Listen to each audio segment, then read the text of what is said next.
ঘুষ নেওয়ার দায়ে মৃত্যুদণ্ড হল চীনের সাবেক কৃষিমন্ত্রী তাং রেনজিয়ানের।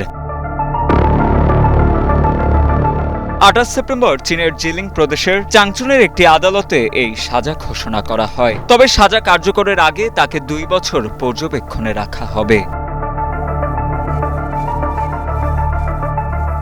জানা যায়, তাং রেনজিয়ান ২০০৭ থেকে ২০২৪ সাল পর্যন্ত চীনের বিভিন্ন সরকারি পদে থাকাকালীন ২৬৮ মিলিয়ন ইউয়ানের বেশি অর্থ ও সম্পত্তি ঘুষ হিসেবে গ্রহণ করেছেন, যা বাংলাদেশি মুদ্রায় ৪৫০ কোটি টাকারও বেশি।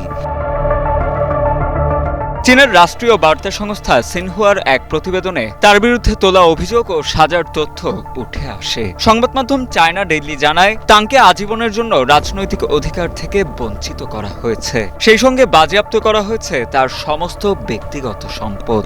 আদালতের রায়ে বলা হয়েছে, তার অবৈধভাবে অর্জিত সকল সম্পদ রাষ্ট্রীয় কোষাগারে জমা দিতে হবে। আদালত আরও জানায়, ঘুষের পরিমাণ অত্যন্ত বেশি হওয়ায় তাংকে মৃত্যুদণ্ড দেওয়া উচিত ছিল, কারণ তার এই দুর্নীতি দেশ ও জনগণের জন্য বিশাল ক্ষতির কারণ। তবে তদন্তে সহযোগিতা করা এবং স্বেচ্ছায় অবৈধ আয়ের কথা স্বীকার করার কারণে আদালতের পক্ষ থেকে তাকে এই পর্যবেক্ষণের সুযোগ দেওয়া হয়েছে বলেও জানা যায়। চীনের নিয়মানুসারে মৃত্যুদণ্ডপ্রাপ্ত আসামিকে ২ বছর পর্যবেক্ষণে রাখা হয় এবং এই সময়ের মধ্যে যদি সে নতুন কোনো অপরাধ না করে, তবে তার মৃত্যুদণ্ড যাবজ্জীবন কারাদণ্ডে রূপান্তরিত হয়। ভালো আচরণের উপর ভিত্তি করে সাজা আরও কমানোর সুযোগ থাকে।